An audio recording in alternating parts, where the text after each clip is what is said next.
Hello dear students, कैसे हैं आप सब लोग। मैकेनिकल बाय विकास भदौरिया यूट्यूब चैनल पे आप सबका स्वागत है। एसएससी जेईई 2025 के फ्री क्रैश कोर्स में मैंने अभी तक आपको 6 थ्योरी लेक्चर्स प्रोवाइड करे थे, जिसमें मैंने आप थर्मोडायनेमिक्स के जितना सिलेबस आपके एसएससी जेईई में आता है उसको मैंने एक फास्ट तरीके से, कह सकते हैं स्मार्ट तरीके से पूरा रिवाइज करा दिया है। अब उसके बाद नेक्स्ट स्टेप आता है आपका, अगर आपने रिवीजन कर लिया है तो प्रैक्टिस, राइट। तो क्योंकि पूरा थर्मोडायनेमिक्स हमने कर लिया तो प्रैक्टिस करना है। अब वैसे मैंने आपको प्रॉमिस किया था कि जो ये सेशन होगा वो लाइव सेशन होगा, but due to some reason जो मुझे समझ में आती है यूट्यूब की, कि अगर मैं लाइव सेशन लूँगा तो ये वीडियो आपको प्लेलिस्ट में नहीं प्रोवाइड कर पाऊंगा मैं, जो कि एसएससी जेईई 2025 के फ्री क्रैश कोर्स की जो प्लेलिस्ट है उसमें मैं सारे लेक्चर उसमें रखना चाहता हूँ। अगर इसको मैं लाइव ले लूँगा तो वो वीडियो लाइव वाला वीडियो प्लेलिस्ट में नहीं दिखा सकता मैं। इस वजह से मुझे इसको रिकॉर्ड करके प्रीमियर करना पड़ेगा। तो आप लोगों को यहाँ मैं प्रैक्टिस कराऊंगा। आप ये मत सोचिएगा सर ये प्रीमियर्ड है तो मैं नहीं प्रैक्टिस करूंगा। आपको इसमें 100+ क्वेश्चन थर्मोडायनेमिक्स के मैं कराने वाला हूँ रिवाइज, और इसे थर्मोडायनेमिक्स का भी पूरा रिवीजन हो जाएगा थ्रू क्वेश्चंस। अगर आपने पीछे 6 लेक्चर देखे होंगे उनको इसका बहुत फायदा मिलेगा, और जिन्होंने पिछले 6 लेक्चर थर्मोडायनेमिक्स के नहीं देखे हैं प्लीज इसी फ्री क्रैश कोर्स की प्लेलिस्ट में जाके आप लोग सारे 6 लेक्चर देखिए, फिर इस सेशन को अटेंड करिएगा। ओके, तो चलिए फिर शुरू करते हैं, लेट्स बिगिन। ये सारा एक्सपीरियंस वगैरह तो आप लोग मेरे बारे में जानते हैं, सीधे क्वेश्चन पे आते हैं। ठीक है, तो इसमें आपको क्वेश्चंस इस तरीके से अरेंज करे गए कि पूरा थर्मोडायनेमिक्स आपका क्वेश्चन से ही रिवाइज हो जाएगा आप लोग। Just a second.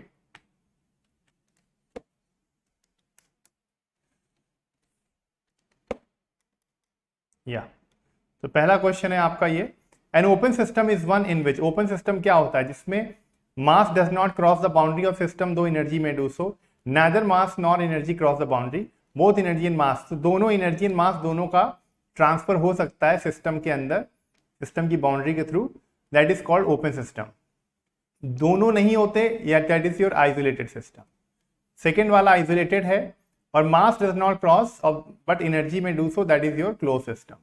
ओके, तो ये भी पूछा जा सकता है। Which of the following is an extensive property, इनमें से एक्सटेंसिव प्रॉपर्टी कौन सी है? तो हीट कैपेसिटी जो होती है that is equal to mass into specific heat, इसको हीट कैपेसिटी कहते हैं। ठीक है, तो ये क्या होता है? एक्सटेंसिव प्रॉपर्टी, और ये तीनों हो गए इंटेंसिव प्रॉपर्टी। थोड़ा स्पीड में चलेंगे। ठीक है, नेक्स्ट क्वेश्चन है, according to Gay Lussac law for a perfect gas the absolute pressure of a given mass varies directly as. Gay Lussac law कहता है कि जब वॉल्यूम कांस्टेंट हो जाता है किसी परफेक्ट गैस का, तो जो एब्सोल्यूट प्रेशर होता है वो directly proportional to absolute temperature हो जाता है जब वॉल्यूम कांस्टेंट होता है। So according to Gay Lussac law, absolute pressure is directly proportional to absolute temperature if volume is kept constant. The term NTP, NTP का मतलब होता है नॉर्मल टेम्परेचर एंड प्रेशर, और नॉर्मल टेम्परेचर प्रेशर पे जो temperature होता है that is around 15 degree Celsius air का, और जो प्रेशर होता है वो 1 एटमॉस्फेरिक प्रेशर हम लेते हैं। ये नॉर्मल टेम्परेचर प्रेशर की कंडीशंस होती हैं। The molecular kinetic energy of a gas is proportional to, जो काइनेटिक एनर्जी होती है गैस की that is equal to 3/2 n number of molecules into kb Boltzmann constant into T, यानी जो kinetic energy है वो directly proportional to absolute temperature होती है। Which of the following entity is not a thermodynamic property, heat जो है property नहीं है, क्योंकि heat is a path function, और जो पाथ फंक्शन होते हैं वो प्रॉपर्टी नहीं होते। Path function not a property. उसी तरीके से वर्क भी प्रॉपर्टी नहीं होता, वो एक पाथ फंक्शन होता है। One of the extensive property of the thermodynamic system among the following, इनमें से जो ऑप्शन दिए गए हैं उनमें से एक एक्सटेंसिव प्रॉपर्टी है, वॉल्यूम एक्सटेंसिव प्रॉपर्टी है, pressure temperature density intensive property है। Which of the following is an extensive property, enthalpy extensive property है और ये इंटेंसिव प्रॉपर्टी है। ओके, एक्सटेंसिव का मतलब जो मास पे डिपेंड करता है, इंटेंसिव मतलब इंडिपेंडेंट ऑफ द मास। थोड़ी स्पीड में चल रहा हूं, आप लोगों को आई होप ये स्पीड से कोई दिक्कत नहीं होनी चाहिए। रीजन ये है कि मैं ऑलरेडी, देखिए जो लोग पिछले सेशन देख चुके हैं, ठीक है, उनको स्पीड से कोई प्रॉब्लम नहीं होगी, क्योंकि सर पूरा सब कुछ पढ़ चुके हैं आप लोग, और जो लोग नहीं देखे उनको लगेगा सर आप बहुत स्पीड में चल रहे हैं। ठीक है, अब जैसे मेरे को ये आता है तो मैं जल्दी जल्दी चल रहा हूँ, उसी तरह अगर आपने पढ़ा होगा, सब चीजें रिवाइज करी होंगी, तो आप लोग इनको, ये क्वेश्चंस आपकी भी यही स्पीड होगी। According to kinetic theory of gases at absolute zero अब काइनेटिक थ्योरी ऑफ गैस के अकॉर्डिंग जो काइनेटिक एनर्जी होती है that is equal to 3/2 n kb into T. Absolute zero का मतलब क्या होता है, जब टेम्परेचर 0 केल्विन हो जाए। तो टेम्परेचर 0 केल्विन होगा तो काइनेटिक एनर्जी क्या हो जाएगी, 3/2 n kb इंटू 0, तो ये 0 हो जाएगी। तो kinetic energy of the molecule reduces to 0। System consisting of more than one phase, अगर एक से ज्यादा फेस हैं तो उसे बोलते हैं हेट्रोजीनियस सिस्टम। और सिंगल फेस है तो, अगर किसी सिस्टम के अंदर सिंगल फेस है तो उसे बोलेंगे होमोजीनियस सिस्टम। इस तरह से भी हम सिस्टम का क्लासिफिकेशन करते हैं, सिंगल फेस तो homogeneous, more than one phase heterogeneous system. Control volume को क्या बोलते हैं हम लोग, fix region in the space बोलते हैं।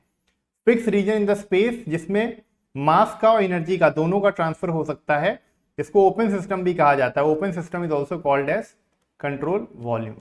नेक्स्ट है according to Boyle's law for a perfect gas.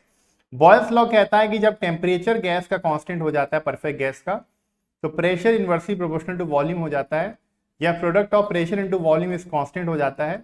और अगर गैस अपना स्टेट चेंज करती है 1 से 2 तो इसके लिख सकते हैं P1 V1 is equal to P2 V2। तो वहां से सॉल्व करेंगे तो याद आएगा P1 by P2 is equal to V2 by V1 if temperature is kept constant. इसी को बॉयल्स लॉ कहेंगे परफेक्ट गैस के लिए।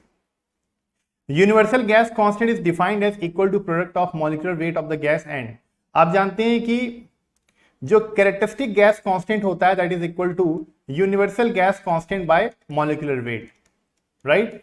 तो universal gas constant by molecular weight हो जाता है। तो यूनिवर्सल गैस कांस्टेंट क्या हो जाएगा, what is this, this is equal to molecular weight into R. R को बोलते हैं गैस कांस्टेंट या कैरेक्टरिस्टिक गैस कांस्टेंट कहा जाता है इसको। तो ऑप्शन डी इसका राइट आंसर हो जाएगा। Okay, if value of n is infinitely large in a polytropic process pv power n is equal to constant, तो उस प्रोसेस को क्या बोलेंगे, कांस्टेंट वॉल्यूम प्रोसेस। अगर n की वैल्यू इनफाइनाइट है तो वो कांस्टेंट वॉल्यूम प्रोसेस हो जाता है। अगर n की वैल्यू 0 है तो कांस्टेंट प्रेशर, n की वैल्यू 1 है तो constant temperature. Extensive property of a system is one whose value, extensive property क्या होती है, जो वो प्रॉपर्टी जो मास पे डिपेंड करती है, depends on the mass of the system, उनको एक्सटेंसिव प्रॉपर्टी बोलते हैं। जैसे वॉल्यूम हो गया, एनर्जी हो गया, इंथैल्पी हो गया, एंट्रोपी हो गया, वो सब एक्सटेंसिव प्रॉपर्टी होती हैं। और does not depends on the mass of system, तो वो इंटेंसिव प्रॉपर्टी होगा। तो option D is intensive property. The hyperbolic process govern by, hyperbolic process Boyle's law के द्वारा गवर्न होता है, क्योंकि बॉयल्स लॉ के अकॉर्डिंग जो टेम्परेचर कांस्टेंट होता है तो PV is equal to constant हो जाता है। इसका जो इक्वेशन देखते हैं, इसको प्रेशर वॉल्यूम डायग्राम पे जब आप देखते हैं तो ये एक रेक्टेंगुलर हाइपरबोला का कर्व आता है, PV is equal to constant. इसी कारण से इसको हाइपरबोलिक प्रोसेस भी कहते हैं, जिसको आइसोथर्मल प्रोसेस भी कहा जाता है। तो thermometric property for a constant pressure gas thermometer, constant pressure gas thermometer में क्या होगा, क्योंकि कांस्टेंट प्रेशर गैस थर्मामीटर है तो चार्ल्स लॉ के अकॉर्डिंग क्या हो जाएगा, according to the Charles law अगर कांस्टेंट प्रेशर है तो प्रेशर कांस्टेंट होने पे volume is directly proportional to temperature, यानी इस थर्मामीटर के अंदर वॉल्यूम को मेजर करके टेम्परेचर पता चलता है, तो वॉल्यूम थर्मोमेट्रिक प्रॉपर्टी हो जाएगा। थर्मल इक्विलिब्रियम बिटवीन टू और more bodies exist when they are brought together there is no change in, thermal equilibrium का मतलब टेम्परेचर सेम होना चाहिए, तो टेम्परेचर में कोई चेंज ना हो तो उसे थर्मल इक्विलिब्रियम कहेंगे। Air is compressed in a cylinder such that volume changes from 0.2 to 0.02 meter cube. The initial pressure is 200 kilopascal. If the pressure is constant, the approximate work is. अगर pressure constant है तो constant pressure का work क्या होगा, pressure into change in volume हो जाएगा। Pressure आपको दे रखा है 200, चेंज इन वॉल्यूम यानी कि फाइनल माइनस इनिशियल 0.02 माइनस 0.2, इसको सॉल्व करेंगे तो -36 किलो जूल आपका वर्क आ जाएगा। Okay, next question, heat and work क्या होते हैं, heat and work intensive property है, एक्सटेंसिव प्रॉपर्टी है, पॉइंट फंक्शन या पाथ फंक्शन। तो ना वो प्रॉपर्टी होते हैं ना पॉइंट फंक्शन होते हैं, क्या होते हैं, heat and work are path function.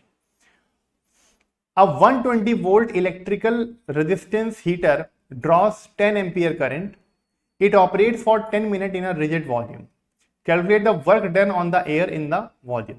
तो अगर हम मान लेते हैं कि हमारे पास एक रिजिड वॉल्यूम है, क्योंकि रिजिड वॉल्यूम है, अगर वॉल्यूम रिजिड का मतलब क्या होता है, रिजिड वॉल्यूम का मतलब वॉल्यूम कांस्टेंट है, तो वॉल्यूम कांस्टेंट होगा तो इस सिस्टम का बाउंड्री वर्क क्या होगा, बाउंड्री वर्क जो कि पीडीवी वर्क होता है वो 0 हो जाएगा।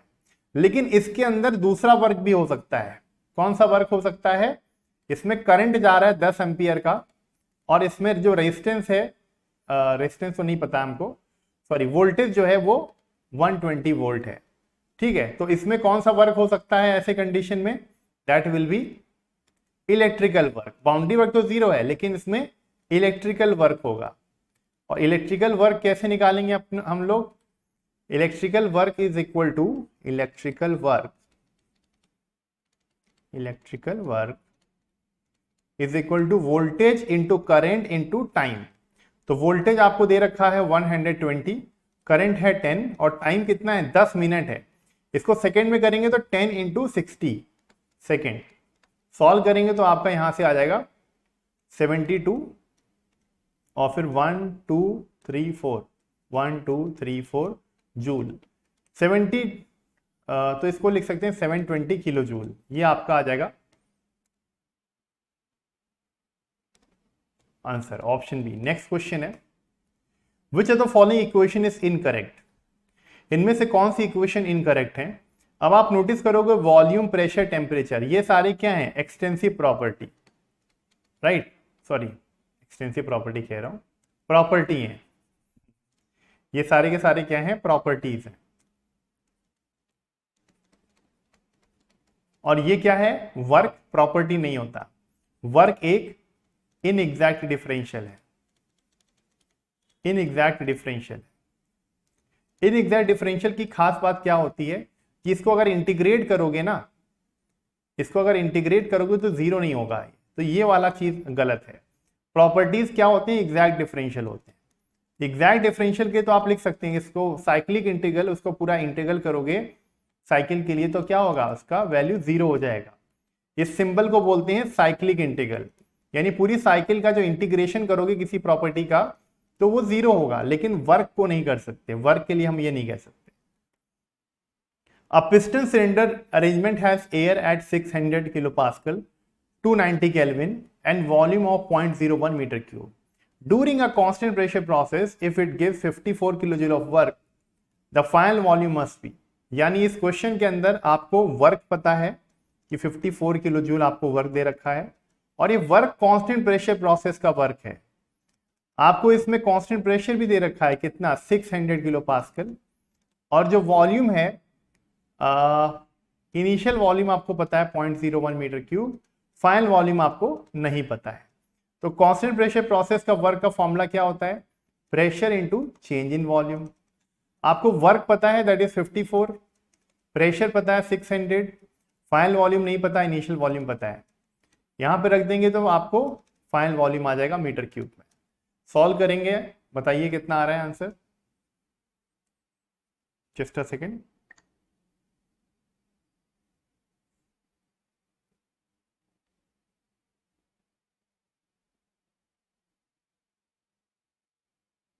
तो यहां से आएगा तो 0.10 मीटर क्यूब आ जाएगा। Option A will be the right answer. ठीक है, नेक्स्ट क्वेश्चन है, certain quantities cannot be located on the graph by a point but are given by a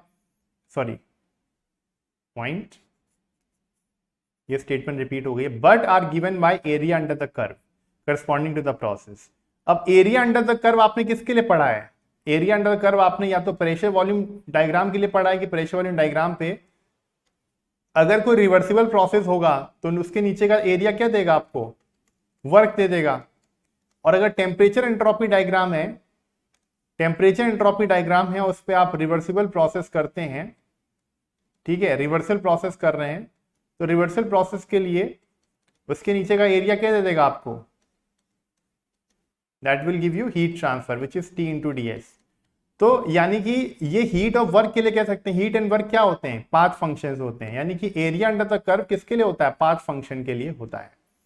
यानी जो पाथ फंक्शंस होते हैं जैसे हीट एंड वर्क, उनकी जो वैल्यू होती है वो कैसे कैलकुलेट होती है? एरिया अंडर द ग्राफ से आप कैलकुलेट करते हैं। नेक्स्ट क्वेश्चन है, अ perfect gas at 27 degree Celsius is heated at constant pressure so as to triple its volume, the final temperature is। यानी कि कांस्टेंट प्रेशर पे आप क्या कर रहे हैं? परफेक्ट गैस को आप हीट कर रहे हैं जिससे कि वॉल्यूम आपका क्या हो गया? फाइनल वॉल्यूम 3 गुना हो गया, ट्रिपल हो गया, triple its volume. The final temperature, initial temperature is 27 degree Celsius. तो आप कांस्टेंट प्रेशर पे क्या लगा देंगे, आप चार्ल्स लॉ लगा देंगे, V1/T1 is equal to V2/T2। ठीक है, तो फाइनल टेम्परेचर आपको कैलकुलेट करना है, the final temperature will be equal to V2/V1 into T1। V2 is 3 times V1/V1 into T1, but यहां पर ये 3T1 हो जाएगा। यहां पर टेम्परेचर केल्विन में रखना होगा आपको, ये डिग्री सेल्सियस में है, राइट, सिंगल टेम्परेचर को केल्विन में रखना होगा, विच इज 300 केल्विन। तो सॉल्व करेंगे तो ये 900 केल्विन आ जाएगा, लेकिन फिर भी आंसर किस में दे रखा है, डिग्री सेल्सियस में, तो ये 627 डिग्री सेल्सियस हो जाएगा। ठीक है, नेक्स्ट क्वेश्चन है, work for a steady flow system is given by. Steady flow system मतलब open system, open system under steady flow condition, उसका वर्क क्या होता है, माइनस VdP वर्क होता है। Okay, next, which are the following were utilise as fix focus before 1954। 1954 से पहले temperature को मेजर करने के लिए दो रेफरेंस पॉइंट लिए गए थे, कौन से, स्टीम पॉइंट और ice point of water, right. इनको रेफरेंस पॉइंट लेकर हमने टेम्परेचर मेजरमेंट सीखा था या करते थे बिफोर 1954। दो स्टैंडर्ड पॉइंट, जैसे डिग्री सेल्सियस डिग्री फ़ारेनहाइट में आइस पॉइंट आप ले लेते हैं 0 डिग्री सेल्सियस, यहाँ 32 डिग्री फ़ारेनहाइट, और यहाँ पर ये 100 डिग्री सेल्सियस और ये 212 डिग्री फ़ारेनहाइट, यानी इनको हम रेफरेंस पॉइंट लेकर टेम्परेचर मेजर किया करते थे 1954 से पहले। एसटीपी का मतलब क्या होता है, इसका मतलब होता है स्टैंडर्ड टेम्परेचर प्रेशर। इस कंडीशन पे टेम्परेचर को लेते हैं हम लोग 0 डिग्री सेल्सियस और प्रेशर को लेते हैं 1 एटमॉस्फेरिक प्रेशर। ये स्टैंडर्ड टेम्परेचर प्रेशर होता है। A system will be in thermodynamic equilibrium. System को थर्मोडायनामिक इक्विलिब्रियम में कब कहेंगे, जब वो तीनों इक्विलिब्रियम को सेटिस्फाई करेगा, थर्मल, मैकेनिकल और केमिकल, ये तीनों इक्विलिब्रियम एक साथ सेटिस्फाई होने चाहिए, तब उस सिस्टम को थर्मोडायनामिक इक्विलिब्रियम में कहेंगे। थर्मल इक्विलिब्रियम बिटवीन 2 और more bodies exist when they are brought together there is no change in. Thermal equilibrium तब होगा जब टेम्परेचर में कोई चेंज ना आए बॉडी के बीच। Thermometer which is independent of material of construction, वो कौन सा थर्मोमीटर होता है जो मटेरियल ऑफ कंस्ट्रक्शन पे डिपेंड नहीं करता, कौन सा होगा वो, ideal gas thermometer. Ideal gas के अंदर कांस्टेंट प्रेशर कांस्टेंट वॉल्यूम दोनों आते हैं। आप इसको ऑप्शन ए मार्क कर सकते हैं, बट वो कंप्लीट आंसर नहीं होगा। कंप्लीट आंसर क्या होगा, आइडियल गैस। क्यों, क्योंकि इसके अंदर किसी भी तरह की आइडियल गैस यूज कर सकते हैं, तो वो मटेरियल ऑफ कंस्ट्रक्शन पे डिपेंड नहीं करेगा। Thermometric property for a constant pressure gas thermometer, constant pressure के लिए क्या हो जाएगा, वॉल्यूम हो जाएगी thermometric property. Zeroth law of thermodynamics क्या डिफाइन करता है, टेम्परेचर को डिफाइन करता है zeroth law. Thermometric property for thermocouple, thermocouple के लिए ईएमएफ, इलेक्ट्रोमैग्नेटिक फोर्स या इलेक्ट्रोमोटिव फोर्स जो है, जिसको वोल्टेज में मेजर करते हैं, ये आपकी थर्मोमेट्रिक प्रॉपर्टी है, क्योंकि इसके अंदर जो ईएमएफ होता है वो directly proportional to temperature difference हो जाता है between two junction of a thermocouple. तो इस तरीके से ईएमएफ को मेजर करके टेम्परेचर पता चलता है, इसलिए EMF is the thermometric property for thermocouple. For measuring the temperature by using single reference point after 1954, the temperature taken for reference was। 1954 के बाद आपने ट्रिपल पॉइंट को एक रेफरेंस माना था, और ट्रिपल पॉइंट ऑफ वाटर में टेम्परेचर होता है 0.01 डिग्री सेल्सियस और प्रेशर होता है 0.61 kilo pascal, which is equal to 4.58 mm of mercury. सब पढ़ा है आप लोगों ने, ठीक है।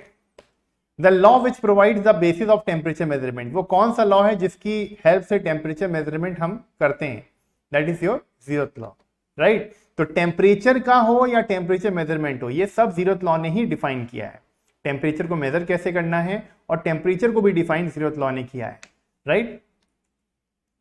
The boiling and the freezing point for water are marked as on a temperature scale which is a P scale, okay. और बॉइलिंग पॉइंट 130 डिग्री पी है और फ्रीजिंग पॉइंट -20 डिग्री है। What will be the reading on this scale corresponding to 60 degree Celsius on Celsius scale. यानी वो कहना चाहता है कि एक नई स्केल बनाए एक नई स्केल है, डिग्री पी स्केल है, इस पे क्या वैल्यू होगी, ठीक है। इसका जो फ्रीजिंग पॉइंट है वो -20 डिग्री है और जो बॉइलिंग पॉइंट है 130 डिग्री पी है, और इसकी वैल्यू बतानी है क्या टेम्परेचर होगा यहाँ पर जब डिग्री सेल्सियस में 60 होगा, ठीक है। तो उस वक्त आपको बताना है कि इस स्केल में कितना टेम्परेचर होगा। तो कैसे निकालेंगे आप, degree P -20 divide by 130 -20, is equal to degree Celsius minus 0 by 100 minus 0। अब डिग्री सेल्सियस की वैल्यू 60 दे रखी है तो रख देंगे degree P plus 20 divide by 150 is equal to 60 minus 60 by 100, है ना। तो सॉल्व कर लेंगे तो आप यहां से भी कैंसिल हो जाएगा, तो डिग्री पी की वैल्यू आ जाएगी 70 degree.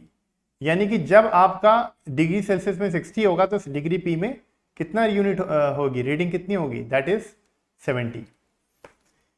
Zeroth law of thermodynamics state that, zeroth law of thermodynamics क्या कहता है, इसमें हम कहते हैं कि अगर दो बॉडी एक तीसरी बॉडी के साथ थर्मल इक्विलिब्रियम में है इंडिविजुअली, तो वो आपस में भी थर्मल इक्विलिब्रियम में होंगी। When two bodies are in thermal equilibrium with a third system, they are in thermal equilibrium with each other also. तो इसको बोलते हैं zeroth law of thermodynamics. Energy of an isolated system, first law of thermodynamics का outcome था कि energy जो होती है आइसोलेटेड सिस्टम की वो कांस्टेंट होती है, हमेशा कांस्टेंट होती है। Mixture of gases expand from 0.03 metre cube to 0.06 metre cube at a constant pressure of 1 megapascal and absorbs 84 kilojoule of heat during the process. The change in internal energy of the mixture is, इसके अंदर heat absorb दे रखा है। Heat absorb क्या होता है, heat absorb is always positive sign convention के according, और जो गैस है वो कांस्टेंट प्रेशर पे एक्सपेंड कर रही है, तो आपको कांस्टेंट प्रेशर का वर्क निकालना पड़ेगा। कांस्टेंट प्रेशर पे जो वर्क हो जाता है that is equal to pressure into change in volume. तो प्रेशर आपको पता है कितना है 1 मेगा पास्कल, आंसर चाहिए किलो जूल में, तो इसको किस में करना पड़ेगा 1000 किलो पास्कल में करना पड़ेगा, ठीक है, तभी तो किलो जूल में वर्क आएगा। और ये 0.06 माइनस 0.03, तो यहां से आपको ये 30 आ जाएगा, 30 किलो जूल आपका वर्क आ जाएगा। तो वर्क 30 किलो जूल हो गया, हीट 84 है। फर्स्ट लॉ ऑफ थर्मोडायनामिक्स लगा देंगे Q minus W is equal to DU। आपको इसमें चेंज इन इंटरनल एनर्जी बताना है, तो हीट ट्रांसफर 84, वर्क है 30, तो इंटरनल चेंज कितना आ जाएगा आपका, पॉजिटिव में आएगा, और that is 54 kilo joule. Okay, during a thermodynamic process 84 kilo joule of heat flows into the system and work done by the system is 32। यहां पर ये दोनों चीजें ध्यान रखनी है कि सिस्टम के अंदर हीट जा रही है और सिस्टम वर्क कर रहा है। अगर सिस्टम के अंदर हीट जा रही है तो हीट सप्लाइड हो गया, ठीक है, दैट विल बी प्लस। और अगर सिस्टम खुद वर्क कर रहा है, वर्क डन बाय सिस्टम है, तो वो भी प्लस होगा। अब दोनों प्लस हो गए तो Q minus W is equal to D U कर देंगे हम। हीट ट्रांसफर है प्लस 84, ये है माइनस 32, तो यहां से आपका आ जाएगा 52, प्लस 52 आपका आ जाएगा। Okay, change in internal energy as per first law of thermodynamics, when any system confined within a boundary is carried through a series of operations such that the final state is same as initial state। अब आप खुद सोचो कि अगर series of operation कर रहे हैं आपने एक ऑपरेशन किया, फिर आपने दूसरा ऑपरेशन किया 1 से 2 और फिर 3 से 1, तो ये क्या बन गया, दैट इज योर साइकिल। तो साइकिल के लिए फर्स्ट लॉ ऑफ थर्मोडायनामिक्स क्या होता है, net heat is equal to net work, right, net work transfer is equal to net heat transfer, यही है first law of thermodynamics for a cycle. A closed system undergoes a process 1 to 2 for which values of heat and work are given if the system is returned to state 1। okay, अब देखिए close system क्या कर रहा है, एक process कर रहा है 1 से 2, एक क्लोज सिस्टम है जो प्रोसेस कर रहा है 1 से 2 और कह रहा है कि return to state 1। Return to state मतलब वापस 1 पे आ गया, तो ये क्या बन गई, एक साइकिल बन गई। अब साइकिल के लिए आप फर्स्ट लॉ ऑफ थर्मोडायनामिक्स जानते हैं क्या होता है, net heat is equal to net work, ठीक है। तो नेट हीट क्या हो जाएगा, Q1 to 2 plus Q2 to 1, net work is W1 to 2 plus W2 to 1। आपको यहां पर हीट दे रखी है, वर्क दे रखा है, हीट कितना है, पहले प्रोसेस में प्लस 20 है, दूसरे प्रोसेस में हीट माइनस 10 है, वर्क पहले प्रोसेस का कितना है प्लस 50 है, दूसरे का निकालना है अपने को, तो ये 20 माइनस 10 10 हो गया, प्लस 10 और उधर जाएगा तो माइनस 40, तो ये माइनस 40 आ गया आपका सेकेंड प्रोसेस में जो वर्क होगा। ओके, समझ में आ रहा है। In a cyclic process work done are given, आपको हीट ट्रांसफर बताना है साइक्लिक प्रोसेस। साइक्लिक प्रोसेस का मतलब क्या होता है, साइक्लिक प्रोसेस का मतलब होता है कि वो प्रोसेस जो एक साइकिल बनाते हैं, यानी आप ऐसे प्रोसेस करो वो प्रोसेस, कई सारे प्रोसेस जो एक साइकिल का निर्माण करते हैं, साइकिल को बनाते हैं, तो उसको बोलेंगे साइक्लिक प्रोसेस। तो साइकिल के लिए क्या होता है, net heat is equal to net work हो जाता है। तो आपको नेट हीट ट्रांसफर निकालना है साइकिल के लिए, तो नेट हीट ट्रांसफर क्या होगा, सम ऑफ टोटल वर्क। तो +30 -60 -40 +90, तो 90 + 30 120, 120 - 100 दैट इज +20 आ जाएगा। तो +20 आपका आ गया total heat transfer. First law of thermodynamics furnishes the relationship between. Furnish का मतलब होता है कि कोई चीज है नहीं, उसे बनाया जाता है। जैसे कि आप जब घर लेने जाते हैं तो कई तरीके से घर मिलते हैं आपको, जैसे अनफर्निश घर होता है, सेमी फर्निश होता है, फुल्ली फर्निश होता है। तो फर्निश का मतलब होता है किसी चीज को स्टैब्लिश करना, है ना। तो आपके फर्स्ट लॉ ऑफ थर्मोडायनेमिक्स किसके बीच में रिलेशन बनाता है, हीट, वर्क और प्रॉपर्टीज, क्योंकि यही तो बताता है Q - W = D है या Q - W = DU है। ये रिलेशनशिप स्टैब्लिश करी जाती है, पहले से नहीं होती है। Okay, heat at work and properties के बीच में। Perpetual motion machine of first kind PMM1 किसको वायलेट करता है, फर्स्ट लॉ ऑफ थर्मोडायनेमिक्स। अगर आपने कभी भी आपसे पूछा जाए PMM1 किसको वायलेट करता है, PMM2 किसको करता है, 3 किसको करता है, राइट। तो जो नंबर लिखा होता है, जैसे 1 है तो PMM1 करेगा फर्स्ट लॉ को वायलेट, अगर 2 लिखा है तो 2 करेगा सेकेंड लॉ को वायलेट, अगर PMM3 है तो थर्ड लॉ को वायलेट करेगा। और ये सब कुछ मैंने पढ़ाया हुआ है मेरे थ्योरी नोट्स में, आप चेक कर सकते हैं, मैं डिटेल में नहीं जाऊंगा। फॉर एन आइसोलेटेड सिस्टम, एक आइसोलेटेड सिस्टम में क्या होता है, नो एनर्जी, ना इसमें एनर्जी इंटरेक्शन होता है और ना मास इंटरेक्शन होता है, ना एनर्जी इंटरेक्शन है ना मास इंटरेक्शन। ओके, तो ये कुछ नहीं होगा आपका। जिनको PMM1 अभी भूल गए हैं तो फिर से बता देता हूं, PMM1 एक ऐसी डिवाइस है जो क्रिएटर ऑफ एनर्जी की तरह बिहेव करती है, यानी वर्क प्रोड्यूस कर रही है बिना कुछ लिए, या फिर वो डिस्ट्रॉयर ऑफ एनर्जी की तरह बिहेव कर रही है, वर्क लेके कुछ दे नहीं रही है। ठीक है, ऐसे कंडीशन में वो कहलाती है यहाँ क्रिएटर ऑफ एनर्जी, यहाँ डिस्ट्रॉयर ऑफ एनर्जी। दोनों ही कंडीशन में ये वायलेट करेगी फर्स्ट लॉ, क्योंकि energy can neither be created nor be destroyed, it can only be transform from one form to another.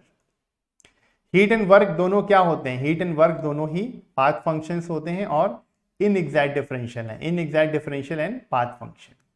Okay, और जो प्रॉपर्टीज होती हैं वो क्या होती हैं, प्रॉपर्टीज जो होते हैं वो एग्जैक्ट डिफरेंशियल होते हैं और पॉइंट फंक्शन होते हैं। The values of specific heat Cp and Cv remain constant for which kind of gas. Cp and Cv की वैल्यू जो होती है मोनोएटॉमिक गैसेस के लिए कांस्टेंट होती है टेम्परेचर के साथ, यानी टेम्परेचर को इंक्रीज या डिक्रीज करने पे मोनोएटॉमिक गैसेस की स्पेसिफिक हीट पे कोई फर्क नहीं पड़ता है। Sum of internal energy and flow energy is known as. Internal energy और फ्लो एनर्जी के सम को क्या बोलते हैं, इंटरनल एनर्जी और फ्लो एनर्जी के सम को इंथैल्पी बोलते हैं। नेक्स्ट है, for a simple close system the difference between net heat transfer and work interaction is identified as a change इन।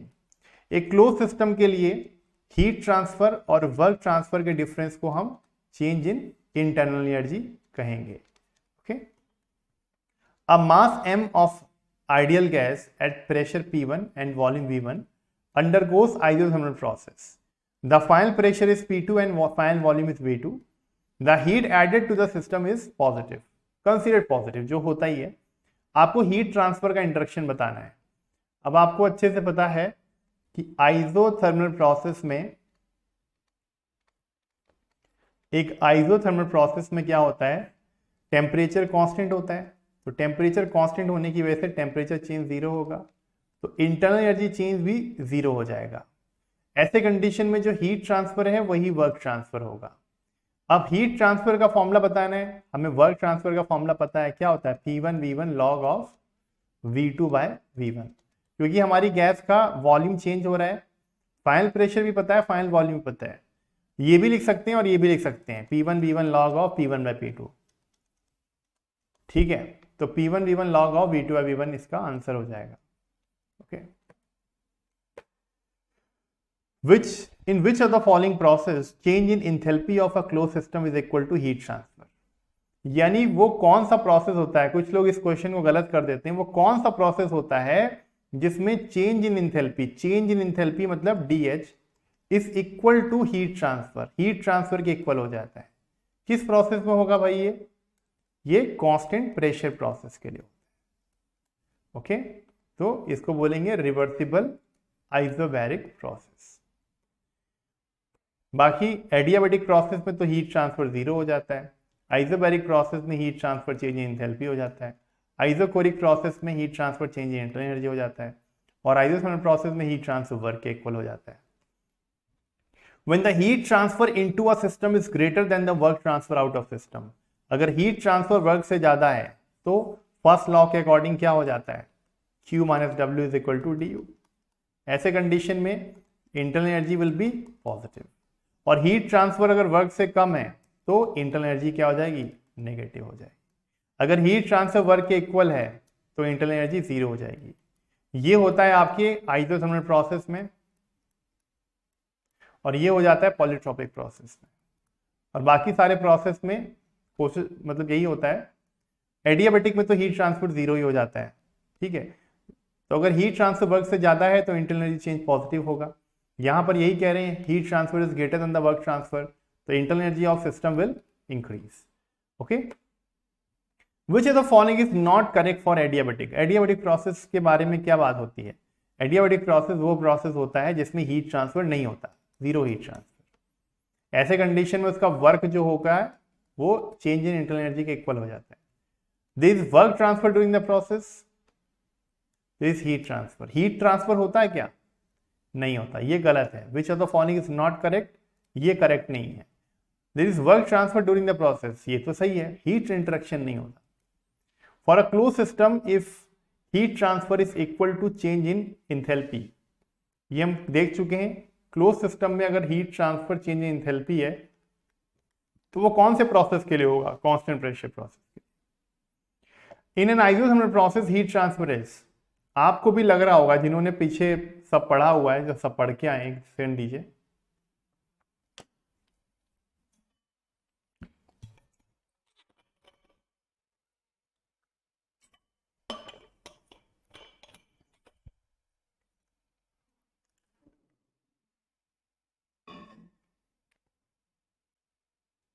आप में से जो लोग पीछे पूरी 6 क्लासेस आपने रिवीजन किया, अच्छे से थ्योरी देखा है, आपको लग रहा होगा ये सारे क्वेश्चन, भला ही मेरी स्पीड फास्ट जरूर है क्योंकि मुझे 100 क्वेश्चंस करने, और अभी क्या है ना, थोड़ा समय मुझे नहीं मिल पा रहा है, मैं और भी सारे काम कर रहा हूँ, तो इतना टाइम नहीं है कि मैं बहुत 2-2 घंटे क्लास लूँ, या तो मैं कोशिश कर रहा हूँ कम समय में बस कंटिन्यूटी बनी रहे। नहीं तो आप में से कई लोग लगने लग जाता है कि सर ने प्रॉमिस किया और बीच में छोड़ दिया।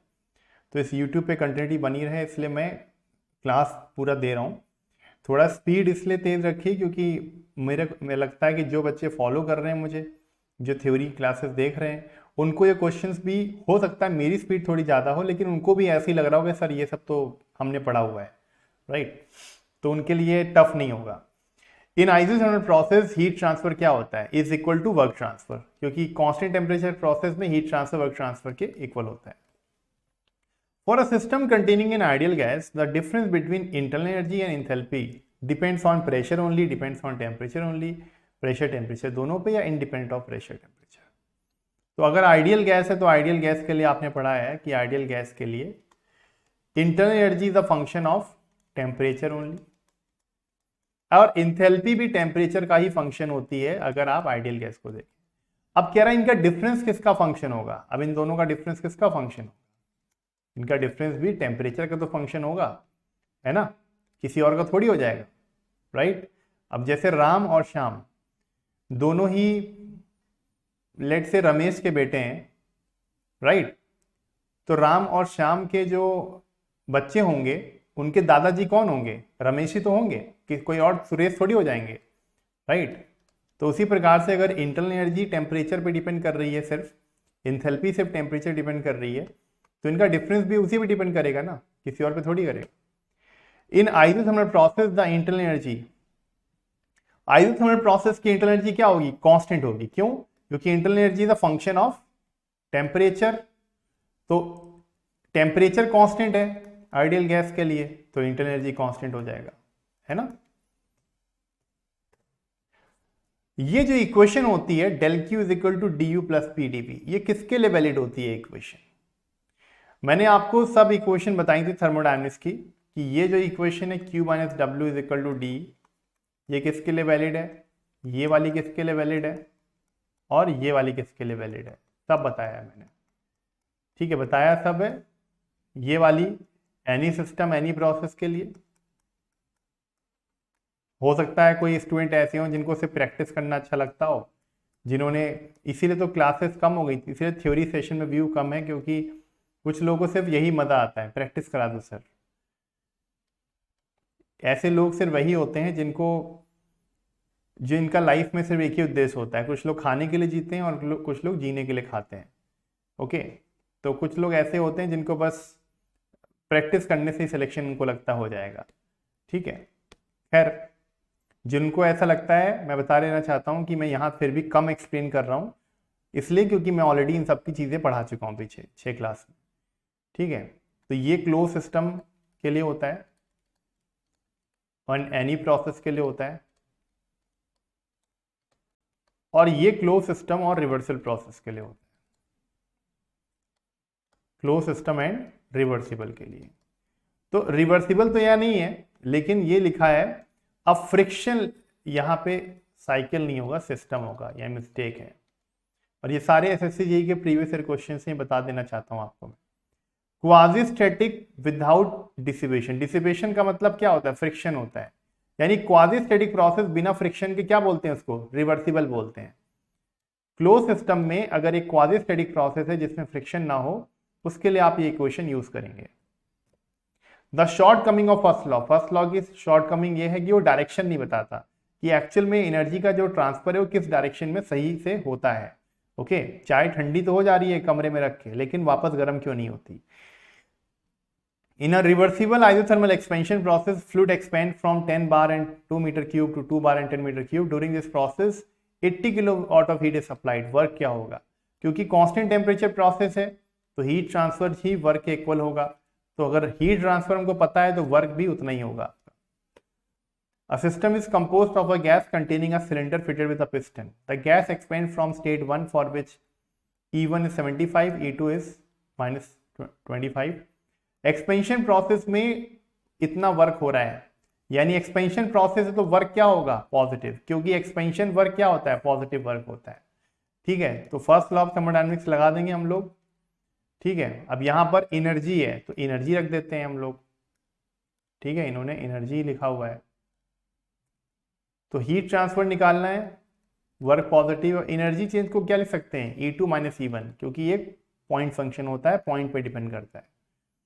तो यहाँ से आप रखेंगे वैल्यू 60, ये है -25 -75, तो ये -100 हो गया। सॉल्व करेंगे तो Q कितना आ जाएगा आपका, -40, -40 will be the right answer. Okay, -100 + 60 क्या होता है, -40। विच equation represent steady flow system, इनमें से कौन सी इक्वेशन स्टेडी फ्लो सिस्टम को रिप्रेजेंट करेगी।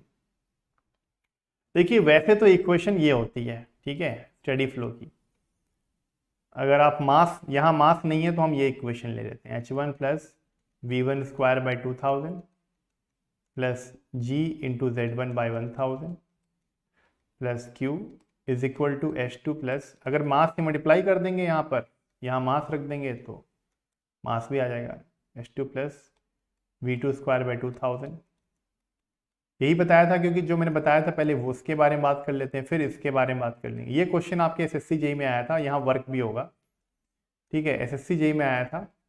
अब एसएससी जेईई में क्या करते हैं, कुछ ना कुछ ऐसा कर देंगे कंफ्यूज करने के लिए आपको, यहाँ मास भी होगा। अब क्या है, मास को अगर हम 1 ले लें, 1 kg ले लें, तो ये मास हट जाएगा आपका यहाँ से। और अगर इन्होंने यहाँ पर अगर इसको जूल पर केजी में ले लें, इनको जूल पर केजी में ले लें और इसको जूल में ले लें, इसको जूल में ले लें, तो यहां पर ये 1000 हट जाएगा। ये 1000 कम होता है जब ये किलो जूल पर केजी में होता है। अब बाकी इन्होंने क्या किया है, थोड़ा सा खेल किया है कि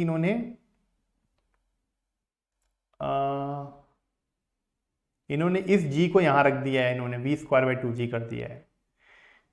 ओके, लॉसेस लिख दिए हैं पर प्लस वर्क डन लिख दिया है। बट चलो हम एक स्टैंडर्ड इक्वेशन ले लेते हैं। अगर हम 1000 हटा दें यहाँ से और g को चलो यहाँ रख दिया हमने, तो h1 one plus V one square by two G. J क्या है, एक जे को एक कांस्टेंट मान लो, ठीक है, कुछ नहीं है, कांस्टेंट है बस, जे कांस्टेंट है सिंपली, जो यहाँ डाल दिया गया है। तो वर्क, देखो ये इक्वेशन क्यों नहीं कि इसमें वर्क नहीं है, इसमें वर्क भी है और लॉसेस देखो सब में है, तो लॉसेस को कोई कोई लॉस होगा, इसको रख लेते हैं। पर वर्क है, हीट है, h1 है, v1 स्क्वायर बाई टू जी है, यहाँ h2 नहीं है तो ये नहीं होगा, यहाँ h2 नहीं है, यहाँ पर h1 है, h2 है, v है, z है, और ठीक है, v2 है, z2 है, लॉस है, वर्क डन। इसमें हीट ट्रांसफर नहीं है, ये भी नहीं होगा, इसमें हीट ट्रांसफर नहीं है, इसमें आपका H2 नहीं है और इसमें आपका वर्क नहीं है, इसलिए इसका आंसर होगा ऑप्शन सी। ये सारे टर्म होने चाहिए basically, heat, work, enthalpy, kinetic energy और potential energy. Which of the following is the steady flow energy equation for a boiler. Boiler की इक्वेशन क्या होगी, बॉयलर में हीट सप्लाई करते हैं, हीट सप्लाई करने पे इंथैल्पी बढ़ती है, ये इक्वेशन हो जाएगी बॉयलर की, ऑप्शन बी।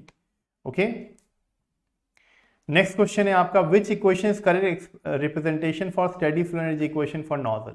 नोजल में क्या होता है, इंथैल्पी को डिक्रीज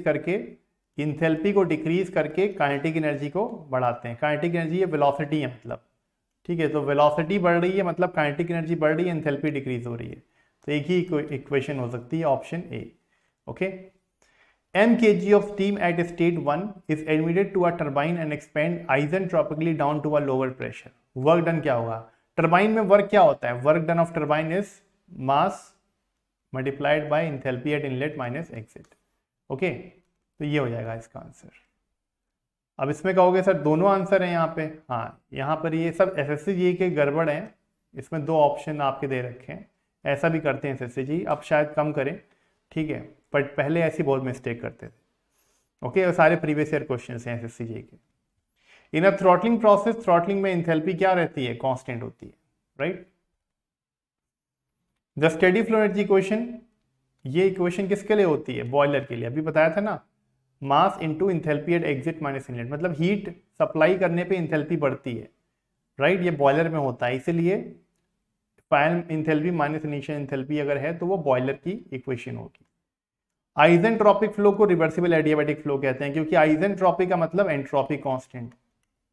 अब इसमें जो ऑप्शंस हैं, एंट्रोपी कांस्टेंट तो इररिवर्सिबल प्रोसेस में भी हो सकती है, बट इररिवर्सिबल में एडियाबैटिक में नहीं होती है, क्योंकि इसमें एंट्रोपी चेंज पॉजिटिव होता है, और रिवर्सिबल एडियाबैटिक में एंट्रोपी चेंज जीरो होगा, एंट्रोपी कांस्टेंट होगी, तो ये आंसर हो जाएगा। Slope of constant pressure line on temperature entropy diagram, temperature entropy diagram पे, टेम्परेचर और एंट्रोपी के डायग्राम पे कांस्टेंट प्रेशर लाइन का स्लोप क्या होगा, dt by D S for constant pressure is equal to T by Cp हो जाएगा। Okay, T by Cp। The slope of isochoric process on temperature entropy diagram, temperature entropy diagram पे constant volume का slope क्या हो जाएगा, तो temperature entropy diagram पे constant volume का slope will be equal to T by Cv। The relation, ये जो रिलेशन है वो किसके लिए होता है, ds is equal to Q by T, ये किसके लिख सकते हैं, सिर्फ रिवर्सल प्रोसेस के लिख सकते हैं, है ना। इररिवर्सल प्रोसेस की इक्वेशन क्या होती है, Q by T plus entropy generation, ये आपकी इररिवर्सल प्रोसेस के लिए होती है। एफिशिएंसी ऑफ कार्नोट साइकिल किसके लिए सबसे ज्यादा होती है, एक रिवर्सिबल इंजन के लिए, क्योंकि सिर्फ रिवर्सिबल इंजन की एफिशिएंसी सबसे ज्यादा हो सकती है। 2500 kilojoule per minute of heat is supplied to a heat engine at 1200 kelvin, it rejects heat at 1500 kilojoule per minute at 600 kelvin. ये इंजन कैसा होगा, अब ये कैसे पता लगाएंगे इंजन कैसा होगा, उसके लिए cyclic integral of Q by T निकालेंगे। Cyclic integral Q by T अगर 0 हो गया तो वो एक रिवर्सिबल इंजन होगा या आइडियल होगा आपका, ठीक है।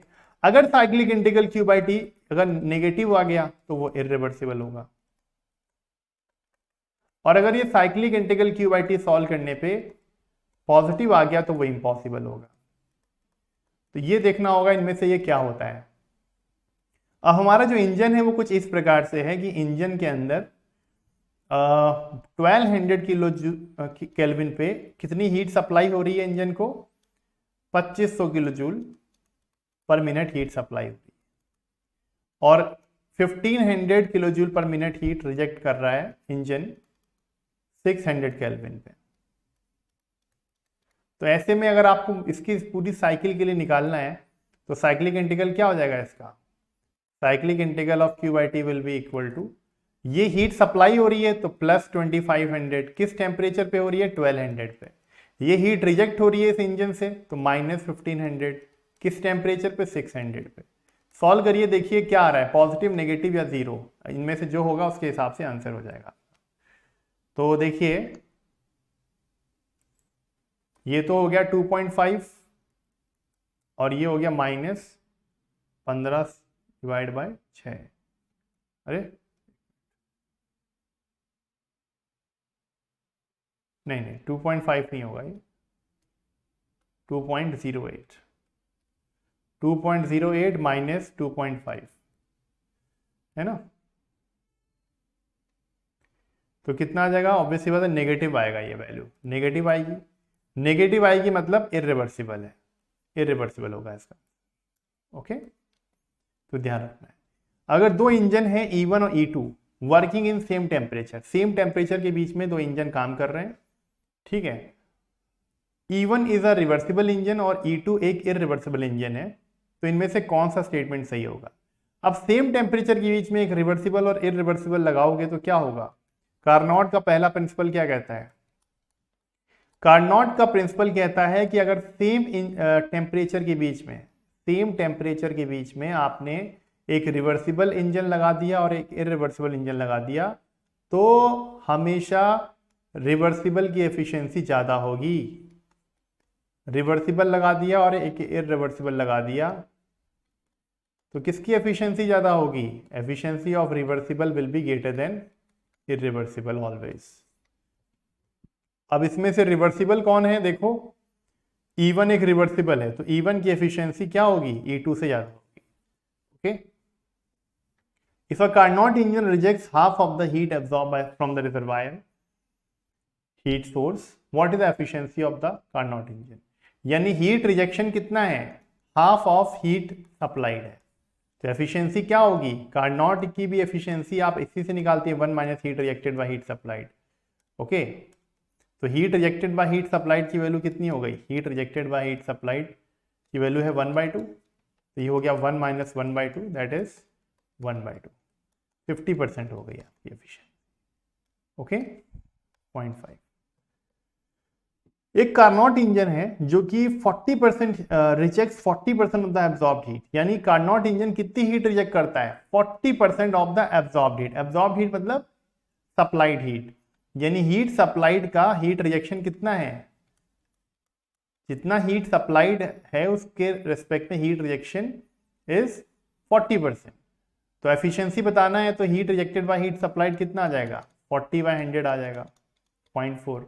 एफिशिएंसी निकालनी है ना, नहीं सॉरी, और temperature of the sink, lower temperature दे रखा है 27। अब कार्नोट इंजन की एफिशिएंसी आप इससे भी निकाल सकते हैं, 1 minus heat rejected by heat supplied से, और 1 minus lower temperature by higher temperature से भी निकाल सकते हैं। इन सब का हमारे पास कोई काम नहीं है, सीधे सीधे ये फॉर्मूला लिख सकते हैं, heat rejected by heat supplied is equal to lower by higher temperature.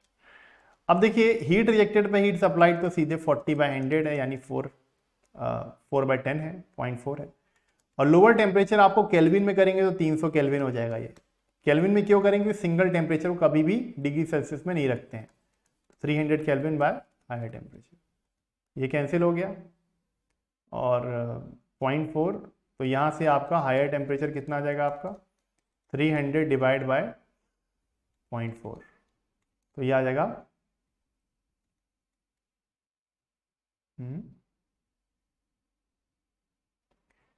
ये 750 केल्विन आ गया है ना, 750 केल्विन ही तो आएगा।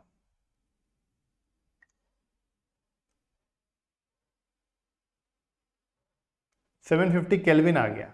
750 केल्विन तो ऑप्शन में नहीं है, लेकिन अगर डिग्री सेल्सियस में देखें तो इसको 477 डिग्री सेल्सियस भी लिख सकते हैं। तो इस तरीके से इसका आंसर क्या हो जाएगा? ऑप्शन सी हो जाएगा।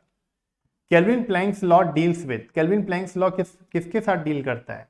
Conservation of heat, conservation of work, या conversion of heat into work, या वर्क इनटू हीट। देखिए केल्विन प्लैंक स्टेटमेंट इस बारे में बात करता है कि हीट को पूरी तरीके से वर्क में कन्वर्ट नहीं कर सकते। अगर आप ऐसा करने के सोचेंगे तो ये इम्पॉसिबल है, ठीक है। तो conversion of heat into work की बात करता है। Two heat engines operating between temperature 2000 Kelvin and T Kelvin and 500 Kelvin respectively. What is the intermediate temperature if efficiency of both the cycle is same? अगर efficiency cycle की same है, engine की same है, तो intermediate temperature क्या होगा? क्या बताया था? ज्योमेट्रिक मीन हो जाता है T1 और T3 का। अब T1 तो इसमें क्या है 2000 और ये 500 है, तो क्या आ जाएगा आपका 1000 केल्विन, आपका ज्योमेट्रिक मीन आ जाएगा। A Carnot heat pump is working between with a efficiency of 50%. If the cycle is converted into a heat pump, sorry Carnot heat engine होगा, सॉरी, क्योंकि एफिशिएंसी तो इंजन की होगी ना। ये एसएससी जी की मिस्टेक है, ठीक है, अब यही करते रह जाएंगे। बट मैं एसएससी जी का प्रीवियस ईयर क्वेश्चन इसलिए सॉल्व करा रहा हूँ कि एक आइडिया भी हो जाएगा कि जब आपने अच्छे से थ्योरी पढ़ लेते हैं तो प्रीवियस ईयर क्वेश्चंस, ये लेवल है क्वेश्चन का एसएससी जी में, और कोई खास बदलाव नहीं आया एसएससी जी के। कभी कभी थोड़ा टफ भी कर देते हैं, ठीक है, बट डोंट वरी, एक बार ये सब कंप्लीट हो जाएगा तो उसके बाद हम हर तरह के क्वेश्चंस करेंगे, ठीक है, टफ भी इजी भी, हर लेवल पे मैं आपको तैयार कराऊंगा। ओके,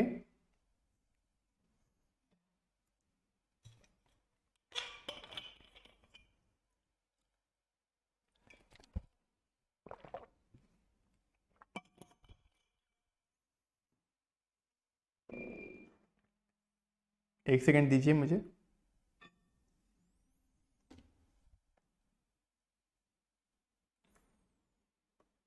ठीक है, 1 सेकेंड। अब मुझे काउंट तो नहीं कितने क्वेश्चंस मैं करा चुका हूं, बट ये है कि 100+ क्वेश्चंस लेके आया हूं मैं इस सेशन में, ठीक है। तो अच्छी स्पीड है हमारी। एफिशिएंसी दे रखी है कार्नोट इंजन की 50%, 0.5 दे रखी है, और इसको कन्वर्ट कर दिया गया हीट पंप में। तो सीओपी ऑफ हीट पंप क्या होगा? तो सीओपी ऑफ हीट पंप और एफिशिएंसी ऑफ द इंजन आपस में रेसिप्रोकल होते हैं, तो 1/0.5 आ जाएगा, यानी कि 2 आ गई COP of the heat pump. Okay, the heat reaction take place in Carnot cycle. Carnot cycle में हीट रिएक्शन कैसे होता है? Isothermal compression. वैसे तो कांस्टेंट टेम्परेचर पे होता है, लेकिन जो कांस्टेंट टेम्परेचर प्रोसेस है वो क्या होता है, ये भी कई लोग वैसे तो मैंने बताया था, बट कई लोग इसको गलत कर देते हैं। जब हीट एडिशन होता है कार्नोट साइकिल में तो कांस्टेंट टेम्परेचर पे होता है, बट उस वक्त आपका जो फ्लूइड है वो एक्सपेंशन करता है, और जब हीट रिएक्शन होता है वो भी कांस्टेंट टेम्परेचर पे होता है, ठीक है। हीट रिजेक्शन भी कांस्टेंट टेम्परेचर पे होता है, बट उस वक्त कंप्रेशन होता है 3 से 4, ठीक है। तो compression, isothermal compression and heat rejection होता है, और इसमें हीट सप्लाई आइसोथर्मल एक्सपेंशन होता है। Okay, ratio of lower to higher absolute temperature is 5/6। Lower to higher temperature is 5/6। Efficiency of Carnot engine बताना है, तो एफिशिएंसी ऑफ कार्नोट इंजन क्या होता है? 1 minus lower by higher temperature, यानी 1 minus 5/6, यानी 1/6। Okay, if a Carnot cycle operates between temperature of 1800 and 1000 Kelvin, what will be the least heat reaction per kilowatt net output of the engine? जब भी आपसे ऐसा सवाल पूछा जाए least heat reaction पर किलोवाट नेट आउटपुट, यानी कि जब नेट आउटपुट आपको 1 किलोवाट आपको इंजन से मिल रहा है कार्नोट साइकिल से, और लोअर और हायर टेम्परेचर आपको गिवन है आपको, ठीक है, 1000 और 1800 केल्विन, तो ये बताओ हीट रिएक्शन कितना होगा? ये क्वेश्चन हो गया आपका। अब इसको सॉल्व कैसे करनी है? पहले एफिशिएंसी आप निकाल लेंगे कार्नोट साइकिल की 1 माइनस लोअर टेम्परेचर पर हायर टेम्परेचर से। ओके, तो यहां से आपका 800/1800 से आप एफिशिएंसी निकाल लेंगे आप, ठीक है। एफिशिएंसी आ गई, जैसे मान लो 2 4 जा 8 एंड 2 9 जा 18, 4/9 आ गई आपकी एफिशिएंसी। अब ये एफिशिएंसी क्या होती है? Work output by heat supplied होती है। वर्क आउटपुट कितना है? 1 किलोवाट है। हीट सप्लाइड आप निकाल लेंगे, heat supplied will be equal to efficiency 4/9 है, तो 9/4 किलोवाट हो गया आपका हीट सप्लाइड। और अब निकालना क्या, हीट रिजेक्शन। तो heat supplied minus heat rejection is equal to net work होता है कार्नोट साइकिल या किसी भी इंजन के लिए। तो हीट सप्लाइड है 9/4, हीट रिजेक्शन निकालना है, ये कितना है 1 है, तो हीट रिजेक्शन कितना हो जाएगा आपका 9/4 - 1 यानी 5/4 है ना। 5/4 होता है 1.25, तो 1.25 आपका हीट रिजेक्शन आ गया आपका। ओके, क्लियर है सभी को। तो इस तरीके से आप क्वेश्चन सॉल्व कर लेंगे, ऐसे क्वेश्चंस आते हैं। और ये सब प्रीवियस ईयर क्वेश्चन क्यों करा रहा हूं, आपको ये आइडिया देने के लिए भी क्वेश्चन आते कैसे हैं एग्जाम में, ठीक है। मैं तो आपको सीधे हाई फाई क्वेश्चन भी करा देता इस सेशन में, ऑल्दो उनको समझाने में समय लग जाता और आप लोगों के सर से भी निकल जाता हेलीकॉप्टर की तरह, ठीक है। क्योंकि हाई फाई क्वेश्चंस यानी थोड़े कंसेप्चुअल क्वेश्चंस 100+ क्वेश्चन तो नहीं करा सकता मैं 1-1.5 घंटे में, है ना, जितना टाइम मैं सोच के आया हूँ। तो इसीलिए प्रीवियस ईयर क्वेश्चन करा रहा हूँ, क्योंकि क्वेश्चंस का यही लेवल आता है आपके एसएससी जेईई में। इससे थोड़ा सा इससे वेरी कर सकता है, इजी तो नहीं, थोड़ा टफ हो सकता है, बट इतना टफ भी नहीं होता, ठीक है। Efficiency of Carnot cycle is 75% if the cycle direction is reverse. तो सीओपी ऑफ, अब देखो अगर कार्नोट साइकिल की एफिशिएंसी या इंजन की एफिशिएंसी 75% है 0.75, अब इसको रिवर्स करेंगे तो क्या होगा, रिवर्स कार्नोट। अब रिवर्स कार्नोट साइकिल तो दोनों हो सकता है, रिवर्स कार्नोट साइकिल में आपका हीट पंप भी हो सकता है और रेफ्रिजरेटर भी हो सकता है, यानी रेफ्रिजरेटर भी हो सकता है इसमें और हीट पंप भी हो सकता है। इसमें भी एसएससी जेईई ने कई बार गलत आंसर दिया है। अब क्या है कि एफिशिएंसी ऑफ द इंजन पता है हमको, COP of the heat pump अगर निकालना होता तो 1/एफिशिएंसी ऑफ द इंजन होता 1/0.75 हो जाता, और 1/0.75 होता तो ये 1.33 आ जाता, है ना, ये तो होता। 1 सेकंड,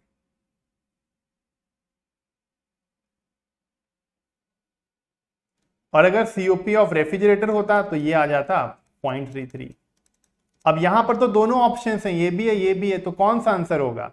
एसएससी जी ने इसका आंसर गलत दिया था, क्यों, क्योंकि एक रेफ्रिजरेटर जो इंजन को रिवर्स करके बनाया है तो वो वर्क इनपुट लेता होगा, और वर्क इनपुट लेने वाली रेफ्रिजरेटर की सीओपी 1 से कम नहीं हो सकती। हाँ, अगर वो रेफ्रिजरेटर की सीओपी पूछता तो इसका आंसर 0.33 हो जाता, लेकिन अगर वो आपसे सिर्फ रिवर्स कार्नोट पूछ रहा है तो इसका answer COP of heat pump होगा। Okay, a water heating pump abstracting 10 kilowatt of heat from atmosphere.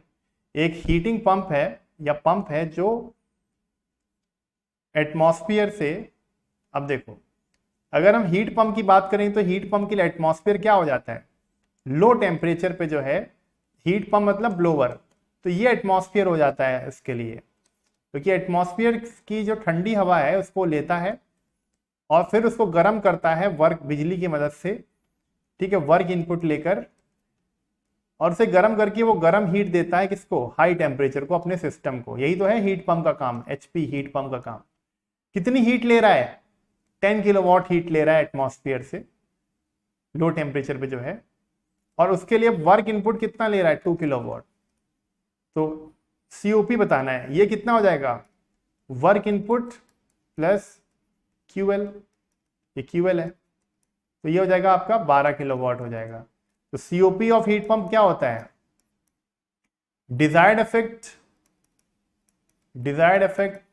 Divide by work input.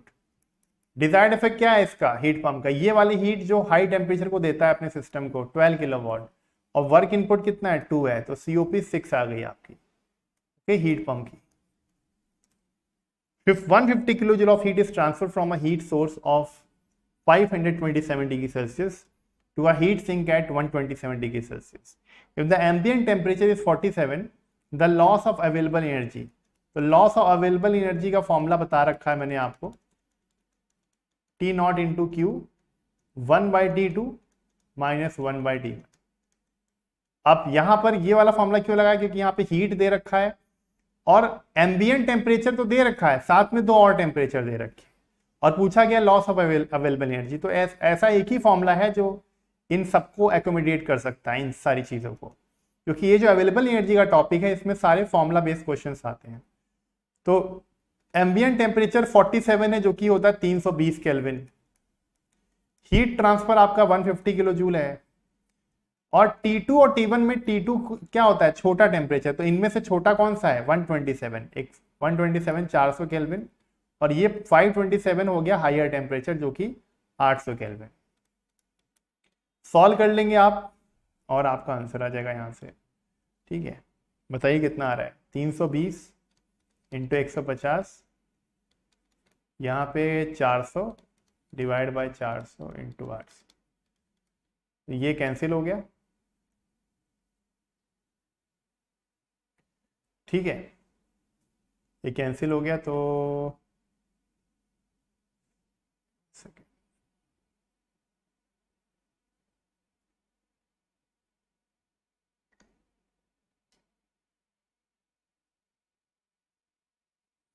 अरे यार,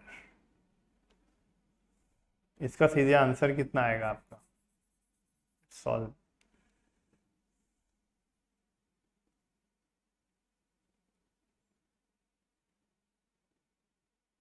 आप लोग भी सॉल्व करिए, थोड़ा स्पीड बढ़ानी पड़ेगी अपने को, क्योंकि मैंने 1 घंटे का सेशन सोचा था। 60 किलो जूल आपका आंसर आ जाएगा।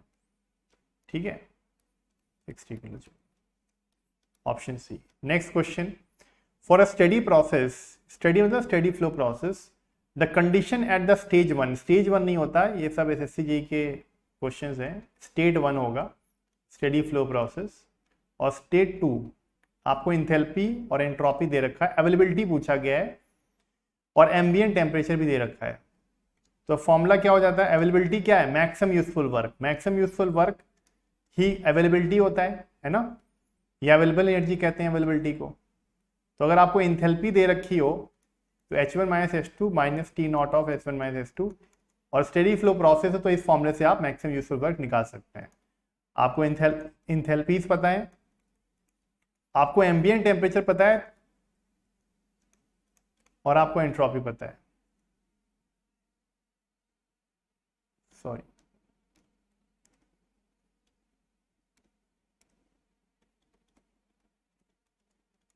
तो यहां से आप सॉल्व करेंगे तो आपका आंसर आ जाएगा।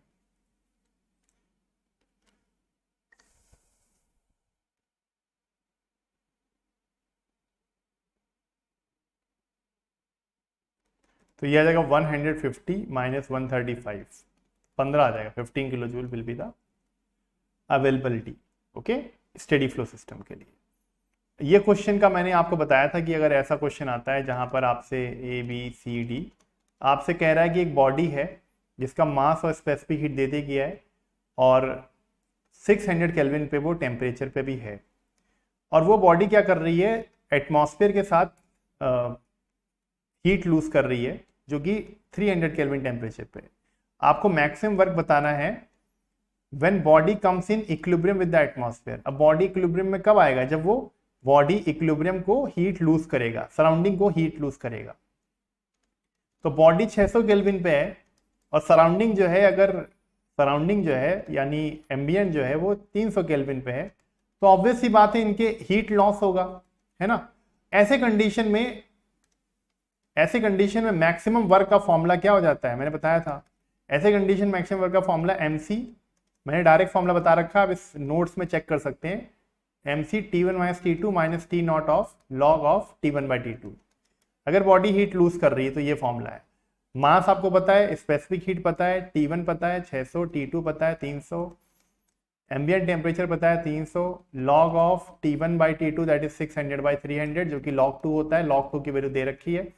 सब कुछ सॉल्व करेंगे तो 184.2 किलो जूल आपका आंसर आ जाएगा। तो मैंने आपको ये डायरेक्ट फॉर्मूला बता रखा था, और ऐसे क्वेश्चंस के लिए बताया मैंने। If the temperature of the hot reservoir is increase the efficiency of the Carnot engine, hot reservoir का टेम्परेचर अगर इंक्रीज करेंगे तो कार्नोट इंजन की एफिशिएंसी लोअर और हायर टेम्परेचर पे डिपेंड करती है। अगर इसको इंक्रीज करोगे तो भी एफिशिएंसी बढ़ेगी, इसको लोअर टेम्परेचर को कम करोगे तो एफिशिएंसी बढ़ेगी, हायर टेम्परेचर बढ़ाओगे तो एफिशिएंसी बढ़ेगी। तो क्योंकि हॉट रिजर्वायर का टेम्परेचर बढ़ाया है तो एफिशिएंसी क्या होगी, इंक्रीज करेगी। अ heat engine is a device that operates on a thermodynamic cycle. एक हीट इंजन की डेफिनेशन पूछी गई है, वो क्या करता है, एक साइकिल में काम करता है to produce useful work from the heat receive from the source and reject the remaining heat to the sink under all condition. Under all condition का मतलब होता है कि वो रिवर्सिबल कंडीशन पे भी हो सकता है और इरिवर्सिबल पे भी, ठीक है। इस कारण से क्योंकि वो हीट इंजन की बात कर रहा है, वो रिवर्सिबल हीट इंजन की बात तो नहीं कर रहा है, सिर्फ हीट इंजन रिवर्सिबल और इरिवर्सिबल सब हो सकता है। तो ये डेफिनेशन आपकी करेक्ट है। ये वाला जो है डेफिनेशन एक रिवर्सिबल हीट इंजन की है, ये डेफिनेशन एक रिवर्सिबल हीट इंजन के लिए सही है। नेक्स्ट क्वेश्चन है the more effective way of increasing efficiency of Carnot engine. Carnot engine की एफिशिएंसी को बढ़ाने का सबसे इफेक्टिव तरीका क्या है?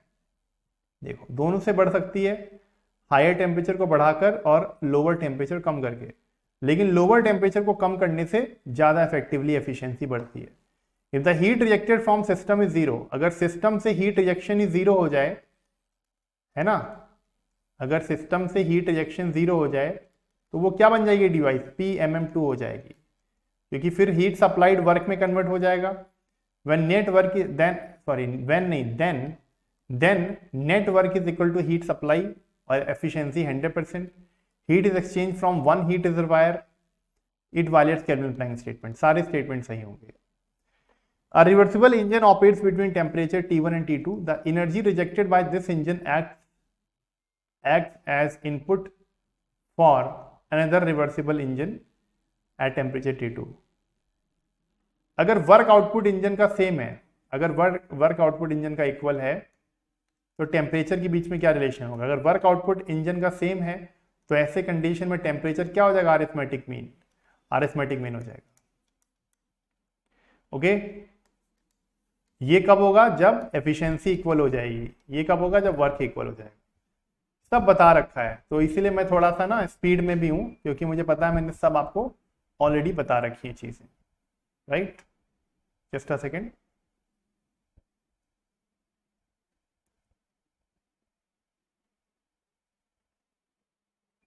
A system of 60 kg mass undergoes a process in which specific entropy increases from, तो सिस्टम की जो एंट्रोपी है वो इंक्रीज कर रही है 0.5 से 0.6।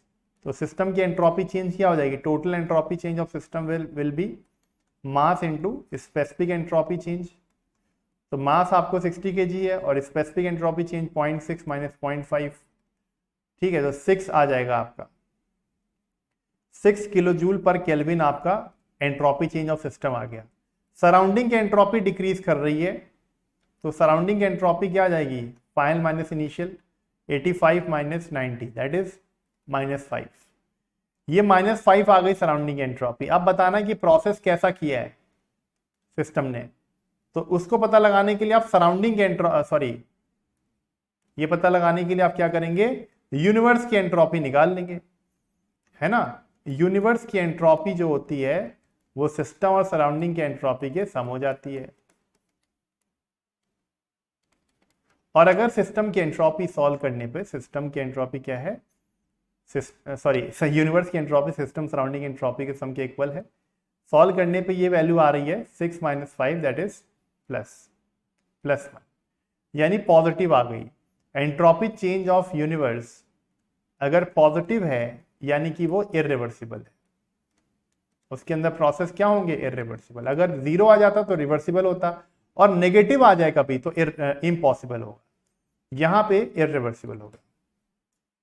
When a reversible process undergone by a complete cycle, अगर एक कंप्लीट साइकिल रिवर्सल प्रोसेस कर रहा है तो क्या होगा? उसकी एंट्रोपी 0, क्योंकि एक साइकिल के लिए किसी भी प्रॉपर्टी का चेंज 0 होता है। एक साइकिल के लिए एंट्रोपी का चेंज क्या हो जाएगा? 0 हो जाएगा, क्योंकि एंट्रोपी भी एक प्रॉपर्टी तो है। Engine operates between temperature limits of 600 and T2 and another between T2 and 300 for both engine having equal work। अगर वर्क इक्वल है तो क्या हो जाएगा? तो T2 क्या हो जाएगा? Simply arithmetic mean. Temperature already kelvin में है तो डिग्री सेल्सियस में करना नहीं है, अगर ना होते तो डिग्री सेल्सियस से केल्विन में करते पहले आप। 600 + 300 900, 900 by 2 450। In a pressure temperature phase diagram of a pure substance, which of the following lines separate solid and liquid region? Pressure temperature diagram जब आप देखते हैं तो उसमें कौन सी लाइन जो है प्रेशर टेम्परेचर डायग्राम में, प्रेशर टेम्परेचर डायग्राम में कौन सी लाइंस, ये देखो सॉलिड ये लिक्विड और ये वेपर। तो सॉलिड और वेपर को तो सब्लिमेशन लाइन अलग करती है एक दूसरे से, है ना। लिक्विड वेपर को वेपराइजेशन लाइन अलग करती है, और सॉलिड और लिक्विड को फ्यूजन लाइन अलग करती है या मेल्टिंग लाइन अलग करती है। तो इसका आंसर क्या हो जाएगा, ऑप्शन सी, मेल्टिंग और फ्यूजन लाइन अलग करती है सॉलिड और लिक्विड रीजन को। Equation which perfectly represent Gibbs phase rule for a process where pressure is also a variable. Pressure is also variable, तो और कौन वेरिएबल होता है, प्रेशर और टेम्परेचर दो ही तो वेरिएबल होते हैं आपके फेज चेंज में। तो अगर प्रेशर भी वेरिएबल है तो यहां पर दो कांस्टेंट हो जाएंगे, प्रेशर एंड टेम्परेचर। तो गिब्स फेज रूल क्या हो जाएगा, P plus F is equal to C plus 2, option D हो जाएगा। एंड और ये वाला जो फॉर्मूला है P plus F is equal to C plus 1, इसमें क्या होता है, आइदर प्रेशर और टेम्परेचर हो जाता है। ये क्रिटिकल पॉइंट पे आप फॉलो करते हैं गिब्स फेज रूल, है ना, सब पढ़ा रखा है। Constant pressure lines in the superheated region of the Mollier diagram have what type of slope? मतलब ऑलमोस्ट हमने 100 क्वेश्चंस कर लिए 1 घंटे 10 मिनट में, ठीक है। अब इसके बाद सिर्फ प्रॉपर्टीज ऑफ प्योर सब्सटेंस हमारा आखिरी टॉपिक है, तो ये खत्म हो गया है। Constant pressure line superheated region of Mollier diagram have a positive slope. क्यों, क्योंकि सुपरहीटेड रीजन में क्या हो जाता है, जो स्लोप हो जाता है मोलियर डायग्राम का एब्सोल्यूट टेम्परेचर के इक्वल है। अब सुपरहीटेड रीजन में टेम्परेचर क्या होगा, बढ़ता है, इसलिए जो स्लोप होगा मोलियर डायग्राम का वो बढ़ेगा, यानी पॉजिटिव स्लोप हो जाएगा। Difference between temperature of superheated steam and liquid vapour saturation temperature. Superheated steam के टेम्परेचर और सैचुरेशन टेम्परेचर के डिफरेंस को क्या बोलेंगे, कांस्टेंट प्रेशर पे। एक कांस्टेंट प्रेशर की लाइन है, एक यहां पर आपका सुपरहीटेड है और ये सैचुरेशन है, तो इनके डिफरेंस को क्या बोलेंगे, that is called degree of superheat. The fusion curve on pressure temperature diagram for all the substance possess the following. all the substance का मतलब क्या हो गया, वो सब्सटेंस जो एक्सपेंड करते हैं फ्रीज करने पे, है ना, यानी पानी, और जो कॉन्ट्रैक्ट करते हैं फ्रीज होने पे, उन सब की बात हो रही है, राइट। तो जो एक्सपेंड करते हैं उनके लिए जो स्लोप होता है नेगेटिव होता है, जो कॉन्ट्रैक्ट करते हैं उनके पॉजिटिव होता है। तो पॉजिटिव नेगेटिव दोनों हो जाता है, यानी वेरिएबल स्लोप हो जाता है। ट्रिपल पॉइंट क्या है, एक ऐसा पॉइंट जहां पर आपको तीनों फेस एक साथ दिख जाती हैं। The critical temperature of a pure substance is defined as, critical temperature क्या होता है, ये वो मैक्सिमम टेम्परेचर होता है जहां पर लिक्विड और वेपर दोनों क्या होते हैं, maximum temperature at which vapour and liquid phases can coexist in equilibrium. Dryness fraction of steam क्या होती है, mass of dry steam divided by mass of dry steam plus mass of water vapor in suspension. Mass of vapor divided by mass of vapor plus mass of liquid. देखो ये तो आपका नहीं होगा, ये नहीं होगा, बट आई थिंक ये वाटर वेपर को, आई थिंक ये लिक्विड को ही, लिक्विड वेपर यानी कि ये वेपर जो सस्पेंशन में है, ठीक है। तो इसका आंसर ऑप्शन सी हो, क्योंकि लिक्विड वाटर तो नहीं कह सकते, mass of vapour plus mass of liquid water नहीं कह सकते। लिक्विड वाटर नहीं होता है आपका, वो होता है जो सस्पेंशन में होता है, तो ये हो जाएगा। Triple point of a pure substance, triple point पे solid liquid vapour phase coexist. The process of sublimation is found to occur in the case of solid carbon dioxide में सब्लिमेशन होता है, इसको आप ड्राई आइस कहते हैं। A point at which highest temperature of liquid vapor can coexist. वो कौन सा पॉइंट है जहां लिक्विड वेपर दोनों का हाईएस्ट टेम्परेचर होता है, critical point. Slope of isobaric lines on Molière chart, Molière chart पे जो स्लोप होता है कांस्टेंट प्रेशर का, वो क्या होता है, एब्सोल्यूट टेम्परेचर के इक्वल हो जाता है। इसी के साथ आपके क्वेश्चंस कंप्लीट होते हैं, और मैंने इस पूरे सेशन में शुरुआत से लेके एंड तक पूरा रिवीजन क्वेश्चन शुरू करा दिया है। सारे क्वेश्चन प्रीवियस ईयर थे, कोई भी नया क्वेश्चन नहीं था, सब एसएससी जेईई के प्रीवियस ईयर क्वेश्चंस थे। और ये क्वेश्चंस मैंने पूरा 6 रिवीजन क्लासेस देने के बाद आपको कराया है। तो 1 घंटा 15 मिनट में हमने 100 क्वेश्चंस कर लिए, 100 से ज़्यादा ही हो गए। सो आई होप आपको ये अच्छा लगा होगा सेशन। इस सेशन को लाइक एंड शेयर जरूर करिएगा। और ये प्रीमियर सेशन मैंने रखने के पीछे कारण सिर्फ और सिर्फ ये था कि अगर मैं प्रीमियर नहीं करता, इसको लाइव करता, तो ये सेशन आपको प्लेलिस्ट में नहीं मिल पाता। और मैं चाहता हूं कि प्लेलिस्ट ऐसे बने जिसमें रिवीजन क्लासेस हो फिर प्रैक्टिस सेशन हो, रिवीजन क्लासेस हो सब्जेक्ट की फिर प्रैक्टिस सेशन हो। और अगर ये सेशन इसमें नहीं दिखता तो फिर आपको ढूंढना पड़ता, तो ये मैं नहीं चाहता था। ठीक है, इसलिए मुझे इसको प्रीमियर करना पड़ा ताकि उसके साथ मैं इसको शेड्यूल कर सकूं। आई होप आप लोगों ने, जब मैं ये सेशन कर रहा हूँ तो आप लोगों ने इसको पूरा एंड तक देखा होगा। वैसे मैं देख रहा हूँ 4-5 बच्चे ही आते हैं, बट प्रैक्टिस सेशन में हो सकता है ज़्यादा हो, बट जो हो ज़्यादा हो कम हो, ये सेशन उनके लिए ही बेनिफिशियल था जिन्होंने पिछले 6 थ्योरी सेशंस देखे थे, उन्हीं के लिए बेनिफिट होगा। जिन्होंने उनको नहीं देखा उनके लिए लगा होगा सर तो स्पीड में चले गए, कुछ समझ में नहीं आया। ओके, लेकिन जिन्होंने रिवीजन सेशन देखा होगा, पिछले 6 सेशन देखे होंगे जो इस प्लेलिस्ट में मिल जाएंगे आपको, SSC JEE 2025 free crash course, उनको पूरा सेशन अच्छे से समझ में आ गया होगा। Okay, thank you so much. मैं आप लोगों से next subject IC engine subject में मिलूंगा। ठीक है, thank you so much everyone. इस सेशन को लाइक, शेयर और चैनल को सब्सक्राइब करना बिल्कुल भी ना भूलें।